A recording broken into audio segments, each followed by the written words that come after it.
Well, we welcome Michael Gordon. He's an award-winning photographic artist, best known for his black and white images from California's deserts, which, said Broughton Quarterly, portray stunning ethereal beauty from terrain where others see only a bleak landscape. A lifelong student of nature and wilderness adventure, Michael's intimate relationship with the natural world results in quiet images of depth and discovery. His relationship with and photography of California's deserts spans more than 30 years. Michael owns and operates Death Valley Photo Tours and co-founded Visionary Photographic Workshops with Guy Tall.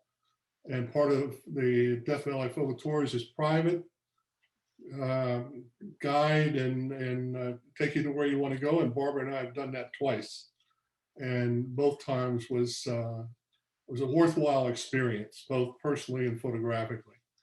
He lives in Southern California with his wife Shauna. Michael, welcome. Thank You'll you, take the guys. screen. It's yours. All right. Well, thank you very much for having me. Um, Thank you for the introduction, Dennis. And yeah, Dennis and Barbara were great to have in Death Valley. And before I start the slideshow, it's about 50 minutes in length. Time for any of your questions following. I don't speak to the slides. I forgot now, I think there are almost 200 photographs in this slideshow. So they rotate pretty quickly, and they're sort of keyed into sections. I'll speak to some of the specific slides, but otherwise, if there's a question you have about any of the slides, just make a note of the time marker or something, and I can answer that question for you. So with that, I will share my screen.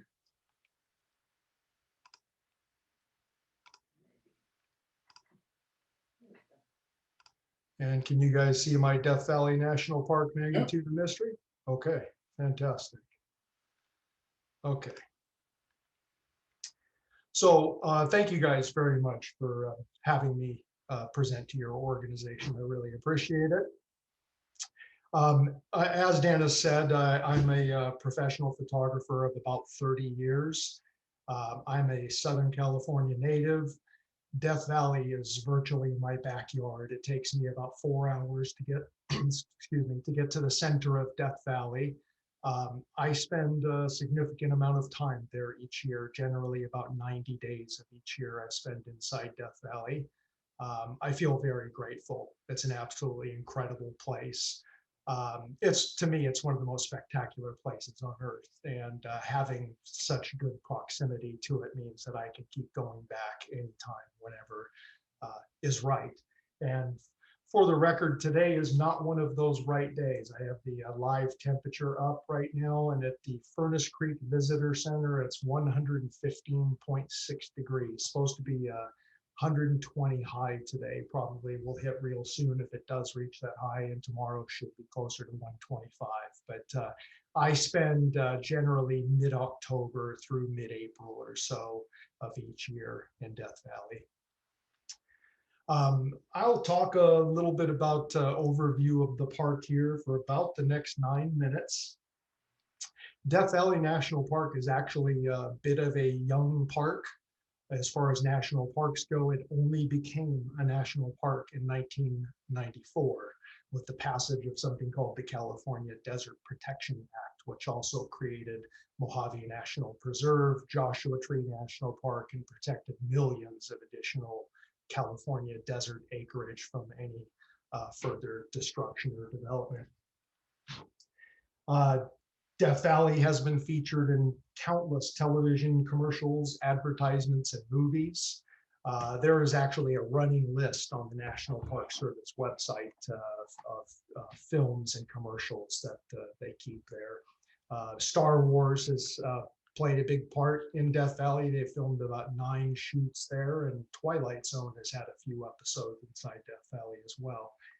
It subs very well for other planets and other places. It is the largest national park in the contiguous US. Only 4 other parks are larger. They're all in Alaska. Wrangell, St. Elias, Gates of the Arctic, Denali, and Katmai are the only national parks larger than Death Valley. Death Valley National Park is the interface of the Mojave and Great Basin deserts. And I'm later in this presentation, I'll talk more about geology. It's an important factor in why and how Death Valley is. But the Mojave is the home of the characteristic Joshua tree, and the Great Basin Desert is known as the basins that have no outlets to the sea. They're the low points of their valleys. Everything drains in, nothing drains out. That's a character of the Great Basin Desert. Death Valley is an exceptionally diverse place. I think the most common ideas is just piles of sand and desiccated landscape, and nothing could be further from the truth. The range of elevations is from minus 282 feet below sea level. That's the lowest place in North America. Badwater Basin, those salt flats. You'll see a number of slides from there and here.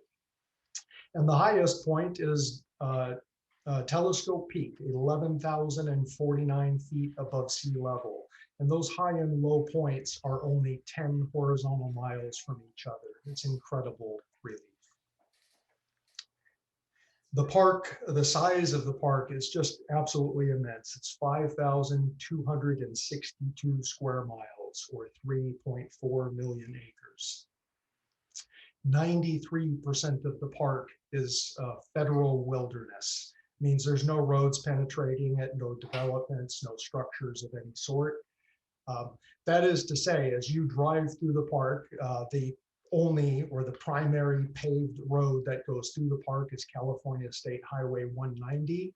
And you can only see about 7% of the park from California 190. The rest of it is pretty much backcountry and accessed either via foot, animal, or the right vehicle, which can get you to such places. There's lots of four-wheel drive roads. There's about 1,100 miles of roads in Death Valley. The majority are dirt roads. And a word of caution that, a couple of people lose their lives every year in Death Valley by not planning properly and by attempting the wrong places with the wrong vehicles. So always take caution in Death Valley, especially during the warmer months, because things can go south very quickly. There are 5 major valleys in Death Valley National Park. Those are Saline, Eureka, Panamint, Death Valley, and Greenwater Valley. And there are also smaller sub-valleys. There are 9 major mountain ranges. Again, the highest point is Telescope Peak, 11,049 feet. Some of these photos will demonstrate layers of ranges, and that's where you get to see where the ranges stack up. When you get on a high point, you're looking across valleys and basins and across layers of mountain ranges. There are 6 major sand dune complexes in Death Valley National Park. They're called the Saline Dunes, the Eureka Dunes, Panamint, Mesquite, Ibex, and Hidden. The Mesquite Dunes are the most accessible dunes. You're likely to see most photographs coming from Mesquite Dunes. They're very accessible next to Highway 190. Some of the other dunes require a 4-mile walk just to reach a one-way walk. I did mention that the elevation spans, in fact, you could see it in that last photo, spanning from Badwater Basin at 282 feet below sea level to the summit of Telescope Peak at 11,049 feet. And from that summit, you can look about 100 miles to the west and see Mount Whitney, which is the highest point in the lower 48 outside of Alaska. More than 200 square miles of protected salt flats, which are some of the largest in the world, are right there in the center of Death Valley. That's Badwater Basin. There was a moonlit photo a few slides ago showing that place.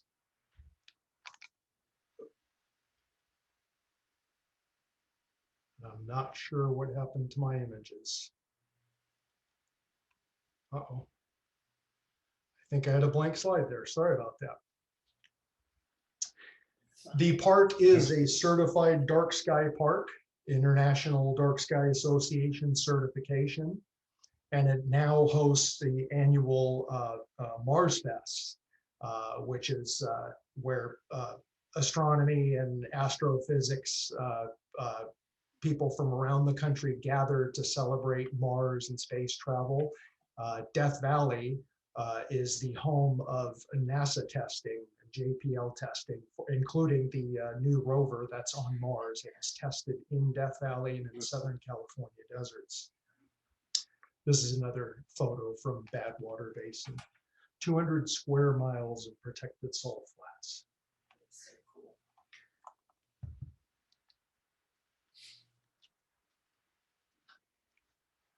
A view from high up at a Garaberry Point, much of the floor in the background, all that white zone, that's those 200 square miles of protected salt flats. And boy, that snow on the peak sure does look good today. It's about 90, I think, at my house where I'm presenting. I have air conditioning, but I don't turn it on unless it gets really hot. So it's a little warm in my office right now.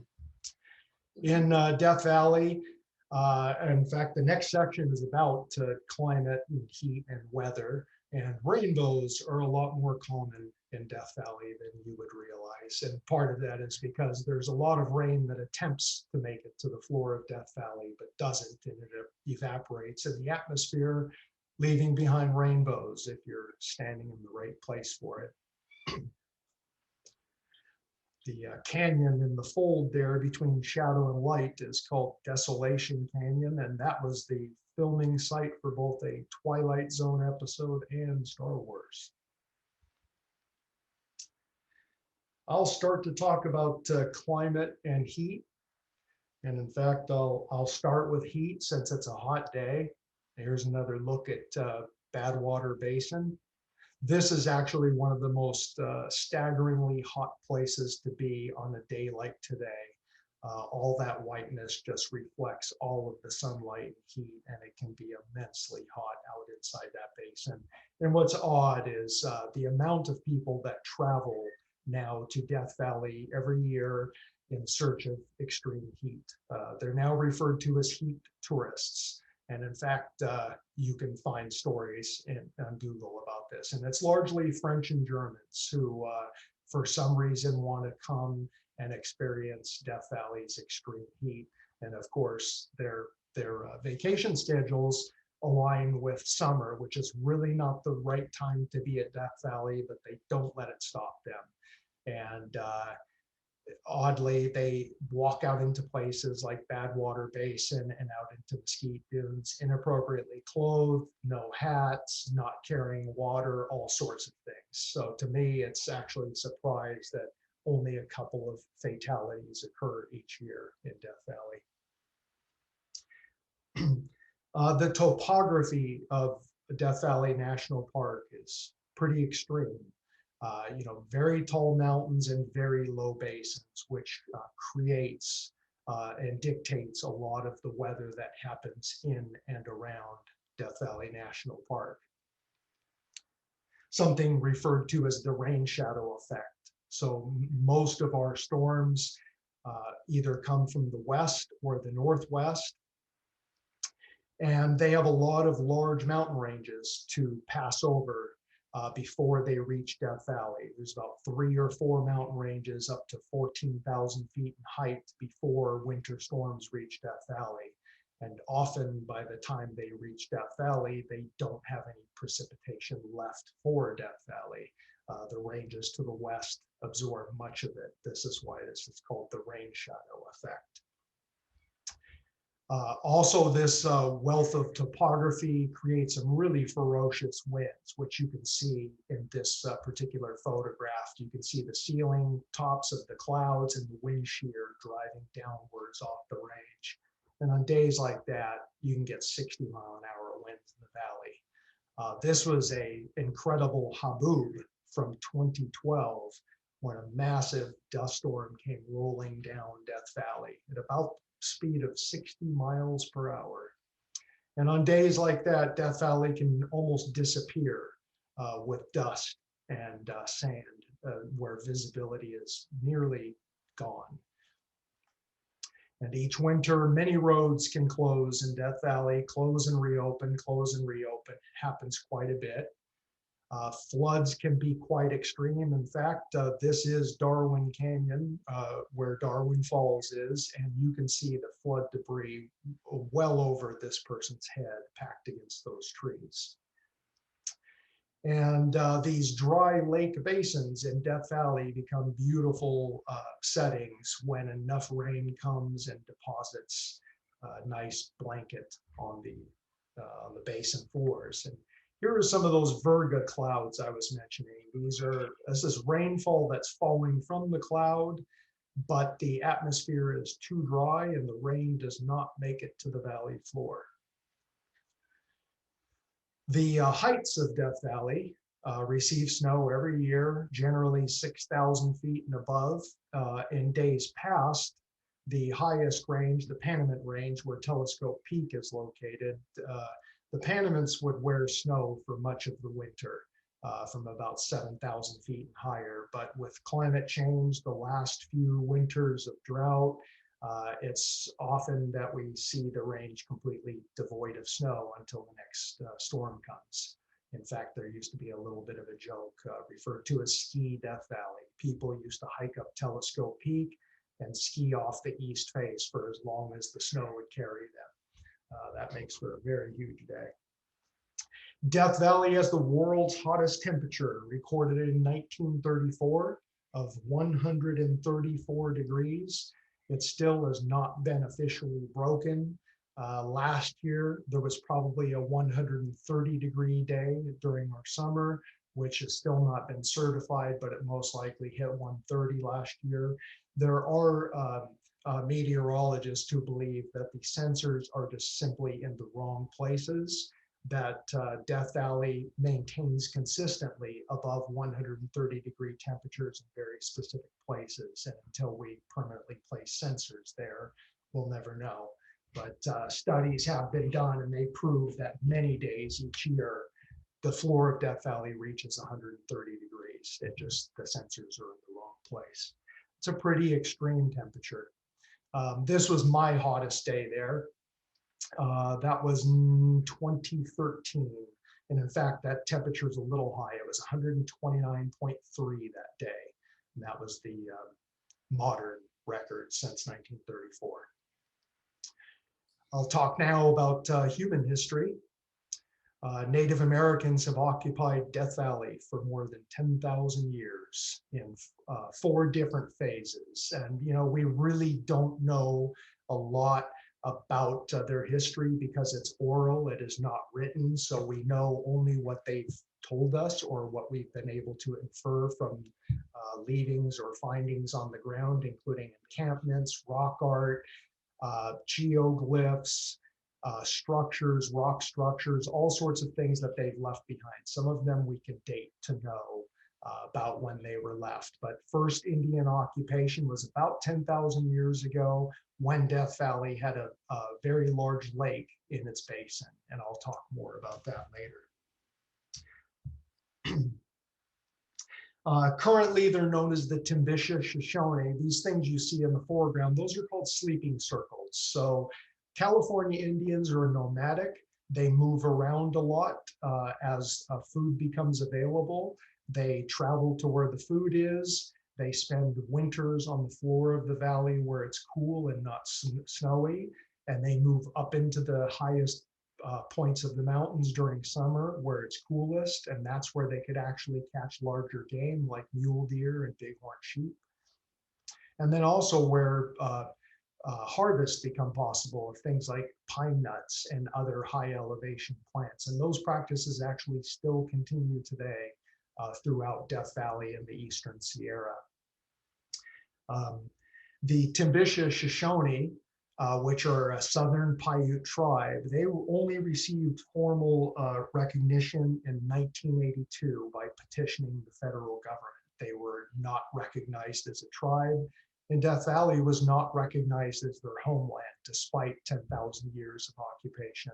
I'm personally thankful that the National Park Service and the federal government has gone a long way to making amends to the situation. This is one of their geoglyphs, a long rock art alignment on the floor.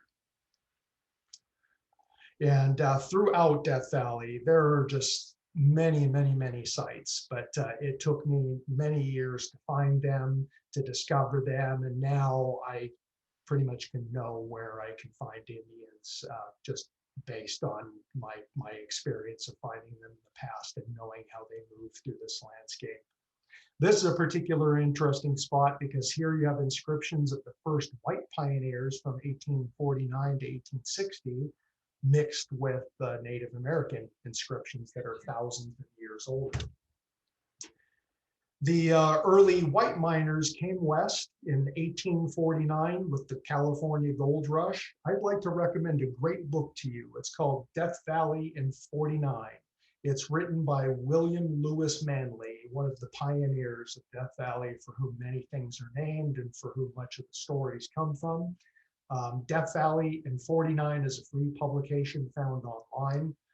Lots of fascinating history in that book, including their entrance into and escape from Death Valley.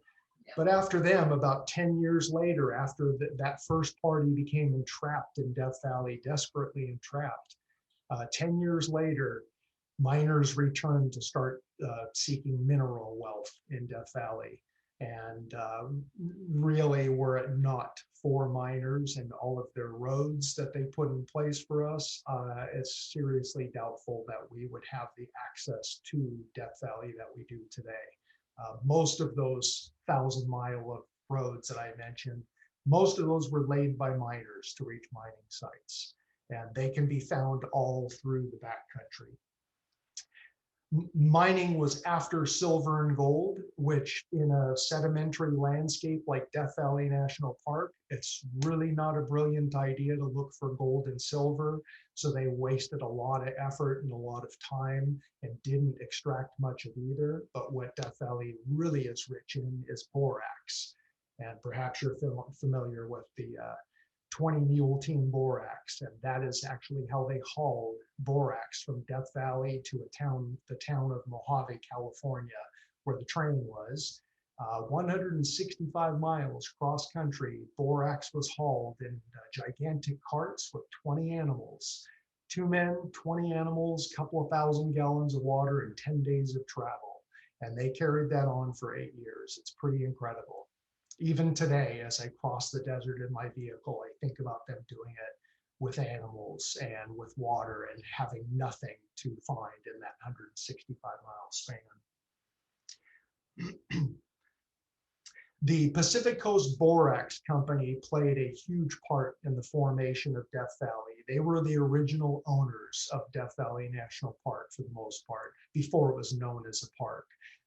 And getting borax and getting any other minerals to the market from such a remote location was way too costly. So when the Pacific Coast Borax Company was no longer getting the profits it desired, it did something that would be unheard of by today's standards. It decided that that land should be protected forever, and it deeded the land to the federal government to make that happen. And that happened around 1926 or so. And by 1933, it became a full-fledged national monument, which it stayed until about 1994. There is lots of water in Death Valley, lots more than you would realize. And that's what made life possible for Native Americans. It's what made life possible for the early miners, and it's what makes life possible for the wildlife that is there. It's easy to believe that it's a completely dry and desiccated environment, but there is quite a lot of water underground, and winter storms can often really well replenish the water table. There are 2 developments in Death Valley, Stovepipe Wells Village and Furnace Creek Ranch. Both of those locations, the water is on site, it's native. There is no water imported into Death Valley. It is all native water. A lot of it is bad, thus the name bad water, but there are numerous springs and there are numerous freshwater sources where water is easily obtained, including beautiful Darwin Canyon and Darwin Falls. And what's typical of water in Death Valley is you'll find a spot like this, and about a quarter of a mile downstream from this, the water will be gone. It sinks back underground and doesn't travel any further. So an oasis like Darwin Canyon, you're walking up a dry canyon, and then all of a sudden you round a corner and there's a green oasis and the sound of water. And this is often how water goes in Death Valley. It's only above ground for very short distances before it goes back under. But without that water being there, it's doubtful anybody could ever made any existence there, and it's doubtful we could even have a national park there. It's simply too far to bring water. But electricity it's important in it. Also outside of Death Valley National Park to the east is a place called Ash Meadows National Wildlife Refuge.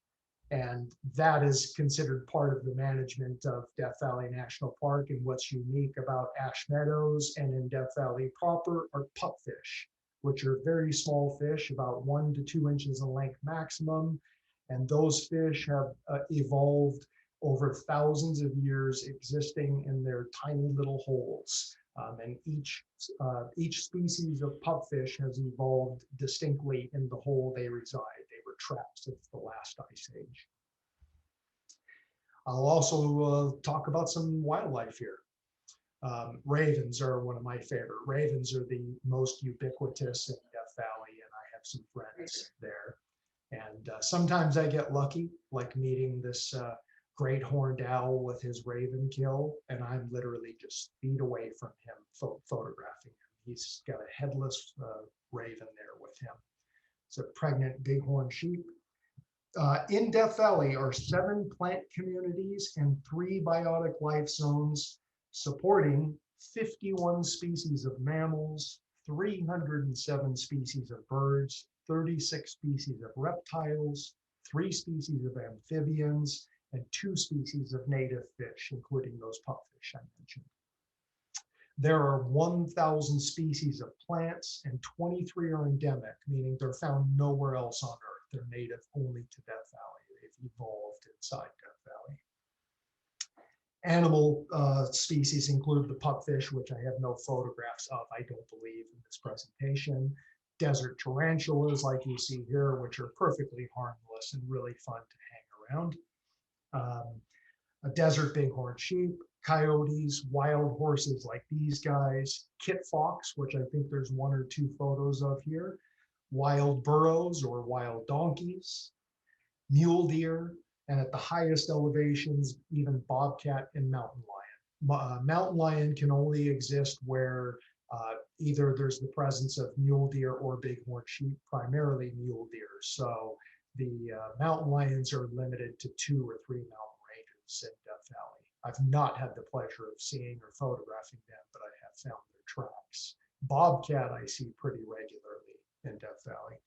And coyote can be rather common too. They've unfortunately evolved strategies to beg from humans, which ends in a rather unkind way for many of them in cars. But coyotes can be common. Here's a neat little long-eared owl I met a few years ago. As for plant species, some of the most common plants are creosote shrub found all throughout the Mojave Desert and the Sonoran Desert. Desert holly, which is found in the saltiest and most barren places of Death Valley. That's a kangaroo rat burrow in the foreground there. Kangaroo rats are common on the floor of Death Valley wherever it's sandy. And in turn, kangaroo rats are hunted by coyotes and kit fox. That's their primary food source. And back to shrubs, some of these photos have featured mesquite trees. Here's a kit fox. He's my camp visitor. She used to actually come to my camp regularly and visit me at night. The mesquite trees are found all on the floor of Death Valley, or where the fresh water is anyway. So as a general tip, if you see mesquite in the desert and you badly need water, if you start digging at the base of the mesquite, you may very well find water. This is the strategy used by pioneers and it's still used today. And in fact, that's where all of the wells, the small hand dug wells, were placed right at the edge of mesquite groves, where the mesquite themselves are tapping the water. Roadrunner. That's, in fact, that roadrunner is in a mesquite tree, and that's a beautiful male roadrunner in breeding plumage. And in fact, this guy had a really good time with me. I have an app on my phone called iBird Pro, and I was playing feedback to him, and he was really talking to me. This is a desert chuckwalla. They look like giant iguanas. Super blooms, you've probably heard about Death Valley now since 2016. Every year we hear super blooms synonymous with Death Valley, but the truth is it happens once every 10 to 11 years. So if 2016 was a super bloom year like you see here in this photo, then possibly we can expect 2026 or so for the next super bloom. However, every year, somewhere, every month of the year, there are flowers blooming somewhere because of the range of elevation. So super blooms may be a rare event, flowers are not. They're quite common in Death Valley. And some places like this, Ibex Dunes, it can happen several years back to back when the rest of the park may not experience flowers.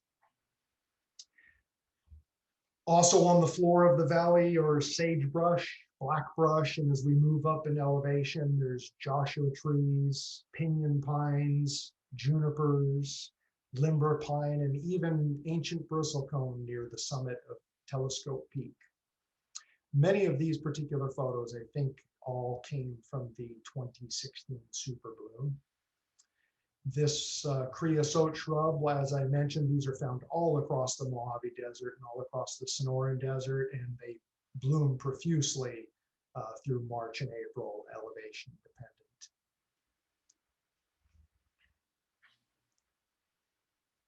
I will be greatly looking forward to the next bloom. I'm often asked, or a lot of photographers hope they can schedule the right date to get flowers, but the fact is it's a complete crapshoot. We can only hope that flowers will happen in February or March of each year. Some places like Cottonwood Canyon here are veritable jungles. These are cottonwood trees and a boatload of wild grapevine leaves, which turn beautiful autumn colors late in the year, December. These are some of the mesquite forest you'll find on the floor of Death Valley. And even though that place looks incredibly barren, those trees tell us there's water underneath. And same here, these are mesquite trees on sand hummocks at the edge of mesquite dunes, along with other shrubs. And those trees tell us there's water there. So if I was desperate, I would start digging at the base of those trees. Cottonwood trees are fairly common throughout wet Death Valley canyons, and Death Valley does get fall colors. That's what it looks like. And here is one of those endemic Death Valley species. This is called the Death Valley monkey flower. Grows nowhere else in the world, and believe it or not, that entire plant is not much bigger than a tube of chapstick. It's a very small plant. Cactus are very common in Death Valley. It varies from location to location because they're very picky about their slope aspect and the types of rock they grow in. But there are 6 species of cactus throughout Death Valley, some much more abundant than others.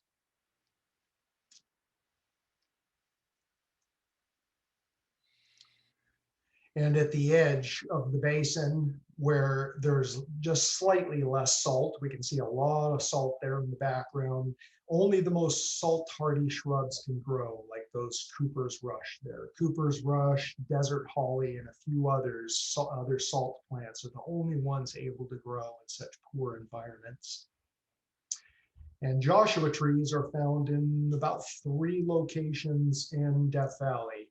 And in fact, there was a story released in the Los Angeles Times this week about a desert biologist who's been tracking Joshua trees for many years. And in general, Joshua trees are not doing great because of climate change. However, one of the locations is in Death Valley, Lee Flat. That's his study site. And he says the Lee Flat trees are doing exceptionally well. They're reproducing at a very good rate because of snow. And here's one of the largest cottonwood trees that I know in Death Valley. Pretty incredible. This is in a Death Valley canyon. Hard to believe. And incredible lichens can be found all over the place, mainly on north-facing slopes where the sun doesn't shine much. This is Lee Flat. And in fact, Lee Flat is one of those few places where even I know that I can go walk around and find baby Joshua trees. In many other places like Joshua Tree National Park, I cannot find baby Joshua trees growing. And Joshua Tree National Park, for example, it's said to be the extent of the southern extent of their distribution, and they may not make it to the end of this century. So Joshua Tree National Park may not have its namesake trees in the next 80 years. Death Valley seems to be doing just fine. More of those super blooms tied in with incredible wind-driven clouds high above. My next segment here, I am going to talk about geology. The geology is one of the most magnificent things about Death Valley. And the most important thing to acknowledge first is Death Valley is not a valley. In geologic terms, Death Valley is a graben.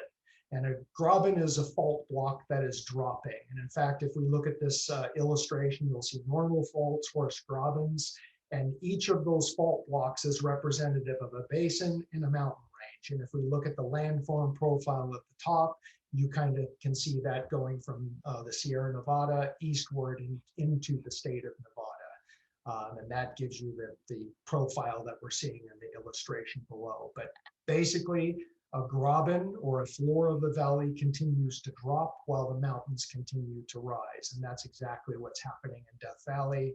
And in fact, throughout all of California, our mountains are still growing, the basins are still dropping, and the floors are filled with thousands of feet of detritus that has been flushed out of the mountains. And here's another cross-sectional view to give you an idea of what's happening here. So mountain range, basin, mountain range, basin, mountain range. This is a pretty neat illustration of the entire region. You can see the state line dividing Nevada and California. Notable on the far left is Sierra Nevada. So that's one of the great mountain ranges of the world. That's a 400-mile long mountain range that traps most of the winter storms. And as those storms moved eastward, they have less precipitation to give away. And each one of those water bodies we see there no longer exist today. Those are all dry lake beds today. But some of them, like Panamint Lake and Lake Manly, come back with a good winter flood.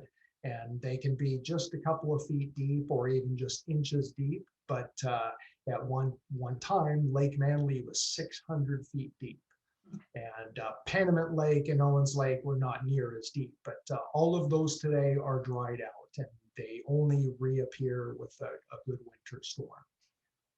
And Lake Manly was the terminus for all of those lakes. They would all overflow during the last ice age. As the ice thawed, they would all overflow into each other, ultimately terminating here in Death Valley proper. So for the most part, even though it's Death Valley is the confluence of two deserts, the Mojave and the Great Basin, and that's really indicated by plant life, it really is mostly the Great Basin desert. All of the valleys in Death Valley have no outlets. So all of the water that flows into them is entrapped forever. It's not flowing towards the sea. So effectively, all of Death Valley is more representative of Great Basin desert. However, the plants tell us it's two deserts. Death Valley was actually only formed about 3 million years ago through those tectonics we saw in the first illustration of horse and grabens. It's continuing to be built today, but the valley itself only began to make its appearance about 3 million years ago. There's a neat thing happening in the Great Basin, and it's called crustal extension or stretching of the crust of the plate. And geologists are not really quite sure why this is occurring. But if we look at the Great Basin, especially in Nevada, you have hundreds of parallel mountain ranges and basins, and none of those have outlets to the sea. And geologists are not quite sure why that is occurring. That stretching began about 16 million years ago. I want to mention these tracks here. These are animal tracks that were left 3.5 to 4.5 million years ago. It's a very particular place. These are mastodon tracks. So mastodon and wild cats, wild dogs, wild horses, camels, those were all found in Death Valley when it was a wetter place 3 to 4 million years ago. It was described as very savanna-like, a lot wetter, a lot more vegetation where a lot more animals would congregate at water holes. And it's clear to us today, as the waters dried out, the animals all perished together. And we see this both in earliest life forms and up to 3 to 4 million years ago with those mammal tracks left in various places.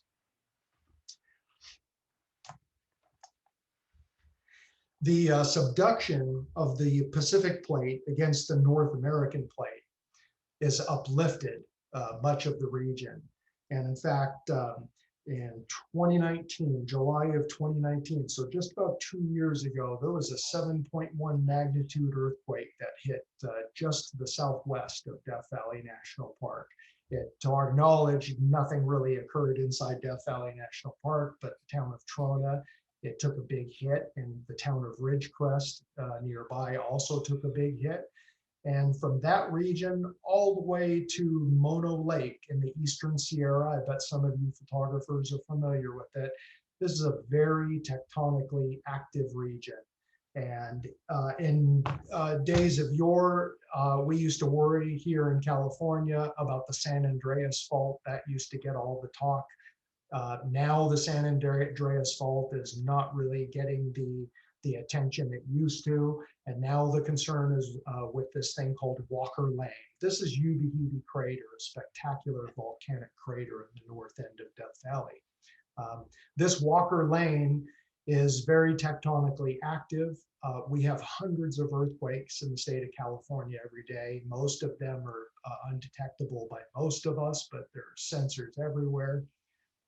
This mountain building is always occurring. There's volcanism always occurring. There are always magma chambers sitting down below waiting to do something. And much of our tectonic activity is not dead, and that includes Ubehebe Crater, which this feature is found inside the wall of. Ubehebe could potentially blow again. The chamber, the magma chamber below it is not dead.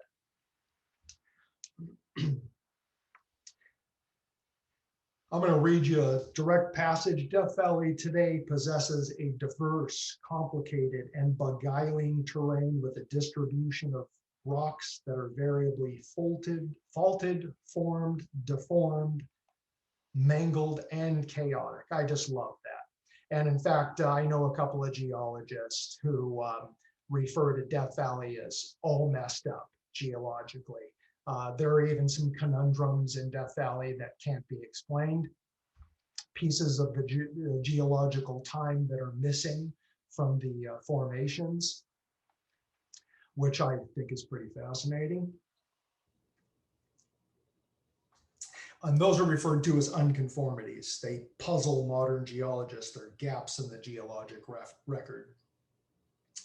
I mentioned those pluvial lakes and ancient shores.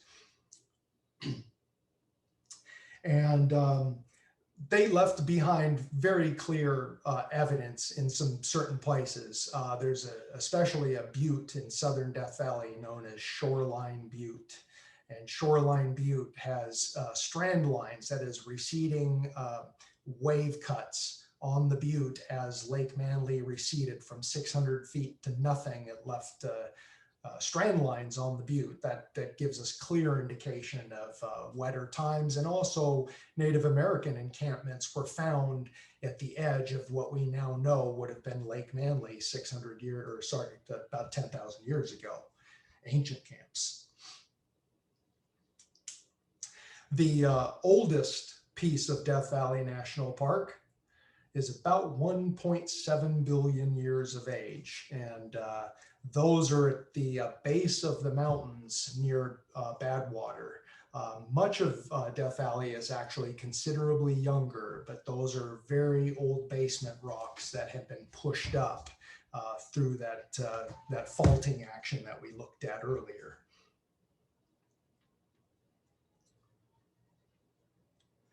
And I mentioned sand dunes.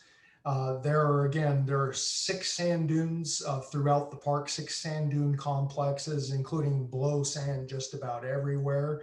The smallest sand dunes are about 100 feet in height, and the largest are Eureka dunes, which we saw in the last photo, and those reach up to 650 feet tall. They're basically mountains of sand. This is some interesting salt on the floor of Death Valley. I call that French fry salt. And on the floor of Death Valley each year, as it floods and dries and floods and dries, there's an endless amount of fascinating form that takes place and then disappears and then comes back as something entirely different. So for the macro photographer, there's an endless amount of stuff you can do in Death Valley. And I can't believe it, but I think this means that I'm down to about 4 minutes left in the presentation. And I'm going to conclude by talking about a place called the Racetrack. And that's that dry lake bed we see there in the background. The Racetrack arguably might be one of the most well-known places in Death Valley, or at least it gets a lot of attention because of these fascinating stones that seem to move by themselves or leave evidence of having moved maybe by themselves. In fact, the Racetrack, that's my friend Steve out there. The Racetrack is about 4 miles in length by about 1 mile wide. It's an immensely huge playa. It takes a number of minutes just to drive from one end to the other along the edge of it. And rocks like these fall off of a slope at the south end of the playa. They fall onto the playa. And sorry, playa is Spanish for dry lake bed. They fall onto the edge of the playa. And when the playa floods and then freezes, these rocks are then rafted on a sheet of ice and then moved about the playa, leaving behind these fascinating tracks, which have energized geologists and photographers for a great many years. In the past, all sorts of nonsense theories were applied. The aliens did it. People came out at night. There were all sorts of things applied. But what geologists always knew is that wind and water were involved. And the main question was how much wind and the water, is it frozen or is it liquid? And in 2013, geologists got permission from the National Park Service to place their own stones on the playa that were embedded with GPS units so that they could get remote sensing when those rocks began to move. In late December 2013, geologists got the word the rocks were moving. They headed out there, and unbeknownst to them, it was previously believed that it would require an 80-mile-an-hour wind to move the boulders. The geologist arrived in December of 13 and saw a gentle breeze pushing a boulder across the surface. And now what we know is boulders land on the edge of the playa together. They get encased in a sheet of ice together. As the thaw happens during mid-morning, a sheet of the major sheet of ice will break into smaller sheets of ice, and then each one of those sheets is then floated on just a small amount of water and slowly will drift across the playa, dragging the rock that is actually embedded in the ice. And that is how the tracks are left. Unfortunately, the new formation of tracks in my history is about every 7 years. So we're about on target for new tracks because as of today, everything that's there is from 2014 and flooding has erased a lot of them. There is not much left. It is awesome yet inspiring, and under its spell, one feels his proper place, a mere bit of clay in a universe of inconceivable magnitude and mystery. Richard Lingenfelter, from a book called Death Valley and the Amargosa, Land of Illusion. And here's my personal information. My Instagram account is strictly Death Valley National Park. That's all I'm posting on it. There are currently about 225 photographs. I welcome you to join me on my Facebook page or anywhere else. And I'd love to see you sometime for a photo tour or a workshop or anything. And thank you guys for listening to my presentation.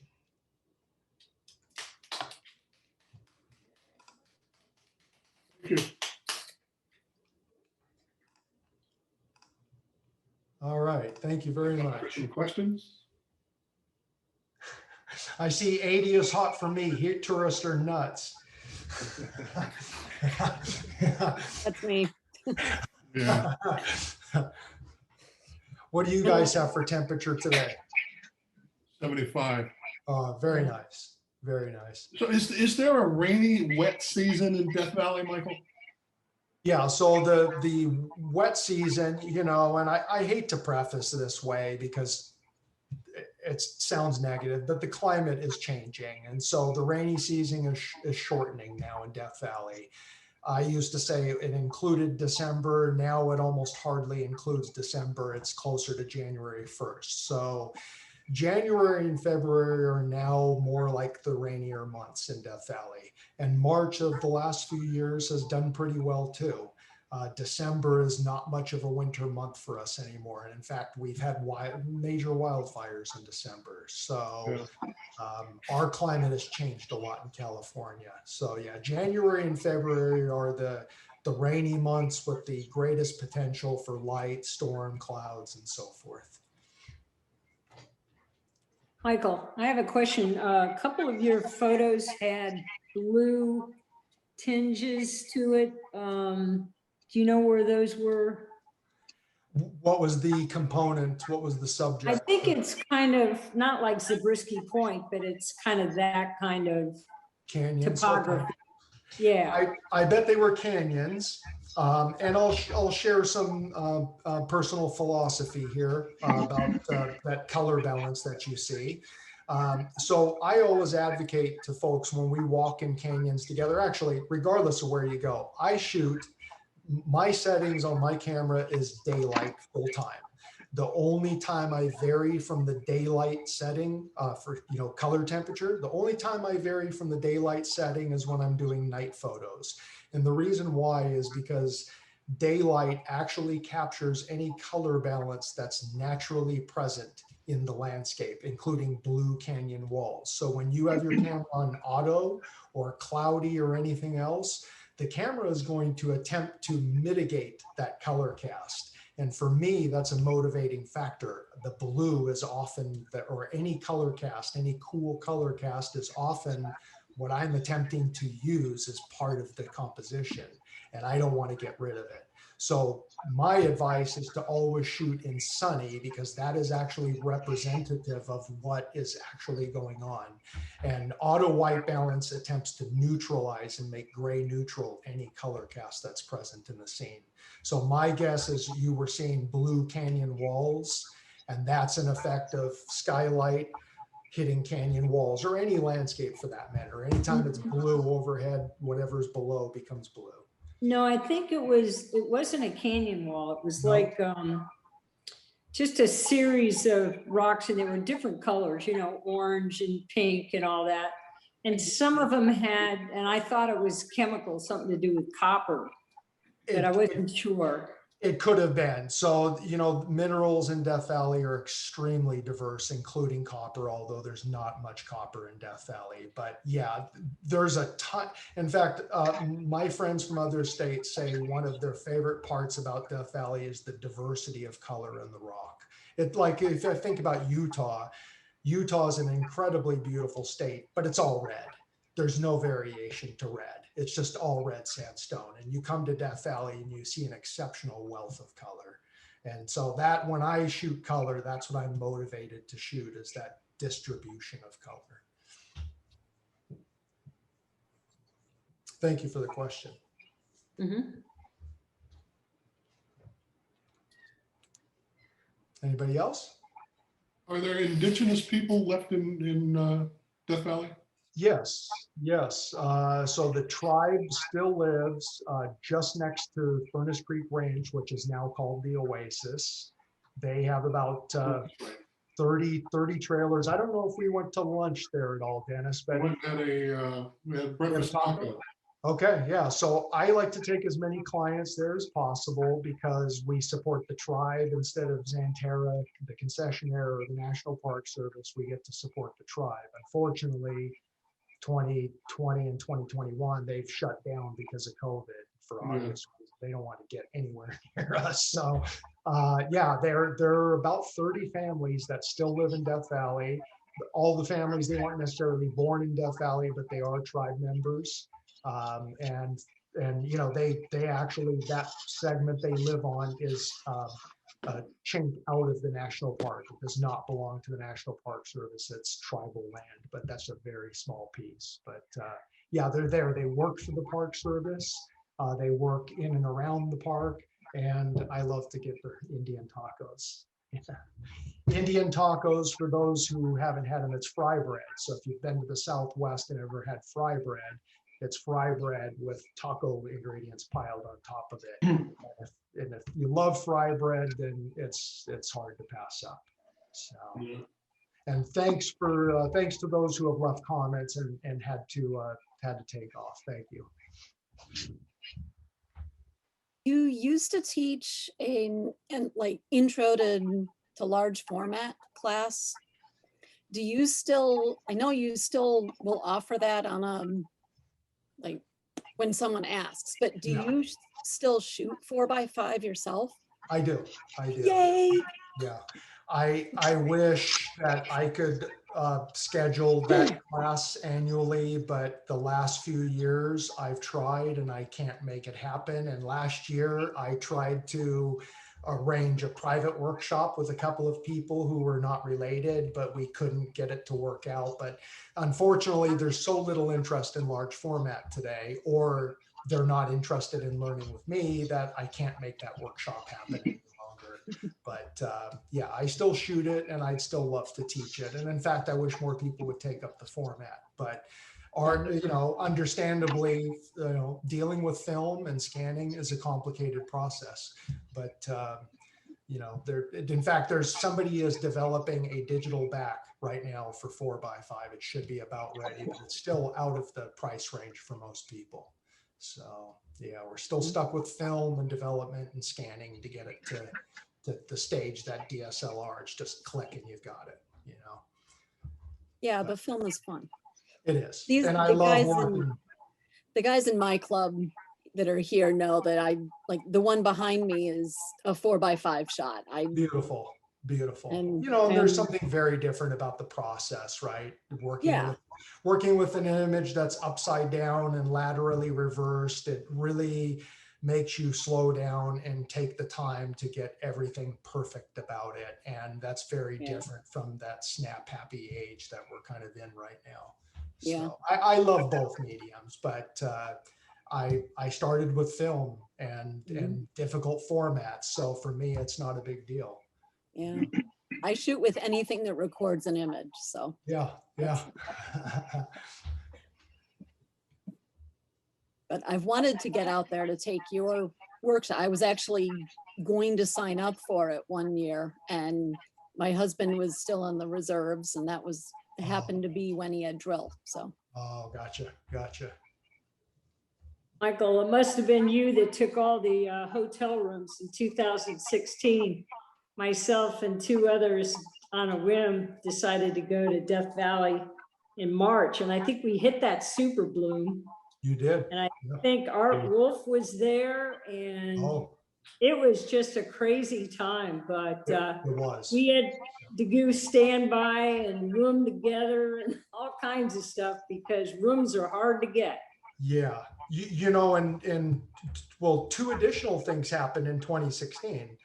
It was if I'm remembering correctly, It was the 100-year centennial of the National Park Service, I think.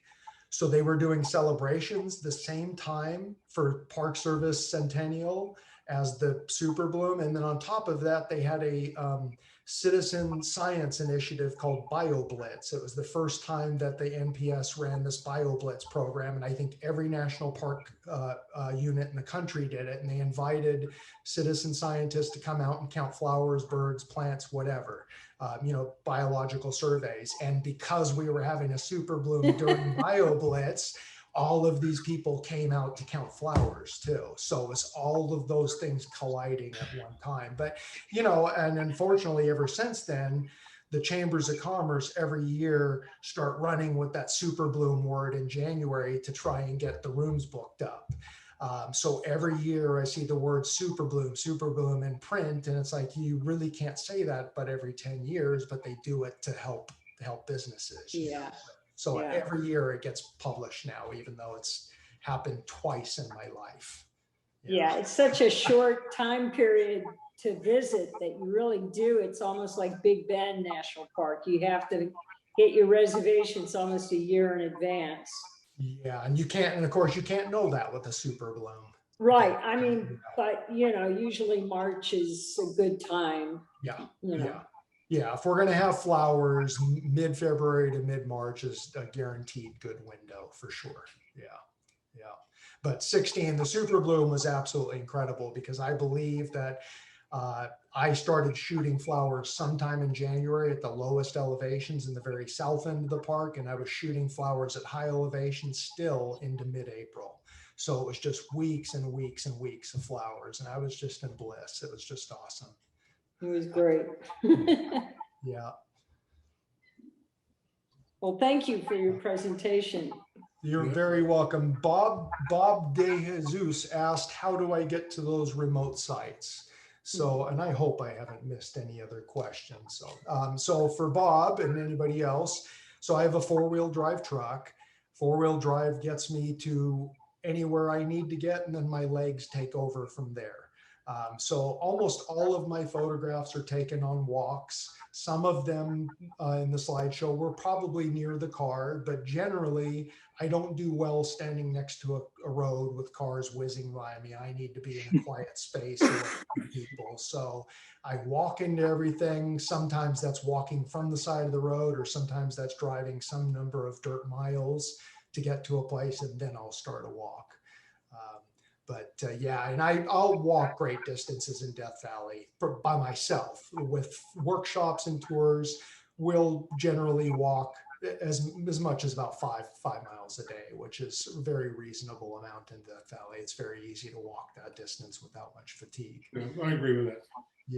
Yeah, and Dennis knows what it's like. And with respect to private tours, I accommodate them to the individual. Workshops, we kind of have a level for everybody physically to be able to do it, but tours I can adjust to the individual. And I don't think I missed any other questions, but if I did, please type it again. So you're in LA for the next few months? Yes, sir, but I'm getting anxious, so I need to get up into the high country right now. I've been home for a couple of weeks. I was in Nevada recently, but yeah, I've been at home long enough, and now that it's getting hot, I want to get up into high elevation. I think I'm going to the Sierra Nevada very soon here. Yeah. So I'll stay out of Death Valley until about mid-October, unless the National Weather Service says we're going to hit 140. If we're going to hit 140, I'm racing there. I want to be there for it. Yeah.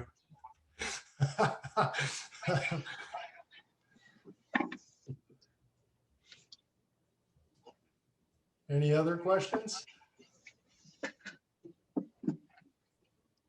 Michael, thank you very much. Dennis, everyone, thank you guys for having me. I really appreciate it. And I hope to see you sometime in Death Valley. Yeah, I hope so too. Yeah, and if anybody has any questions or anything, feel free to send me an email. You can find my my forum on my website. I'm happy to respond to you. Thank you very much. I greatly enjoyed it. The history, the background, the science, as well as the picture. So It was much more than I expected. Thank you so much. I appreciate that, Rob. Thank you. Thank you, everyone. Yes, thank you very much, Michael. We appreciate you joining us tonight. Thank you, Brian. I appreciate it. Thank All right, you. guys. Yeah. Any others? Okay. Thanks so much. You all have a wonderful night, and I hope to see you sometime in Death Valley. Have a great summer. You Thank too. you. Thank you. Okay. Thank you, everyone. Bye-bye. Bye-bye. Good night.